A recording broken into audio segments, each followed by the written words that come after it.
স্পর্শর একটা ছেলের সাথে রিলেশন ছিল প্রায় 6 মাসের মতো। ইসিরে, ওদের মধ্যে কি বিয়ে হয়ে গেছে?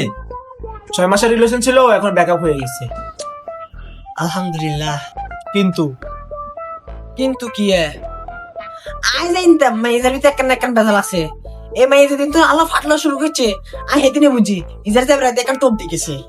খবরদার নেয়াল, তুই যে টোপে হাত দিচ্ছা, আবার তুই ইমোশনাল হয়ে কই দিচ্ছে যে তোর বাচ্চা দেখতে হয় নিমু। এ কিলে দিলেন আপনি কি চান? স্পর্শ বাচ্চা দেখতে কেমন নেবেন? আমারও কালে আমি রাজি আছি। এই দাদু, মেয়েটার কি সমস্যা আপনি তো শুনেন। এ নিহাল, তুই কয় তো। আমি বলবো, স্পর্শ ছেলের সাথে রিলেশন থাকা অবস্থায় তাকে কিছু পার্সোনাল ছবি দিচ্ছে। যে সার দে তো ছবিগুলা দেই।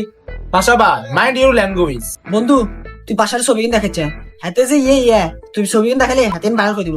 তুই আরে দে, আই সাই ছবি কিন কন গে ছবিগুলোকে আমি দেখছি। দেখছ তুই? কেন দেখবো আর কেন বা আমাকে দেখান? হিসাব মাইতাম এটা। এখন এই ছবিগুলা দিয়ে ছেলেটা স্পর্শকে ব্ল্যাকমেল করতেছে। না না, এটা আমি কোনো মতে দেবো না। তুই স্পর্শকে বল আমার তো দেখা করতে।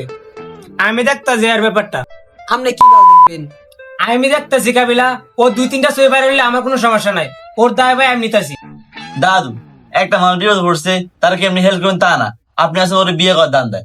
আরে বেটা, ওর তো বিয়ে করে আমি উদ্ধার করতে চাইতেছি। পাশা ভাই প্লিজ স্টপ। এই নিহাল, আমার মনে হয় কি পুলিশে খবর দিই।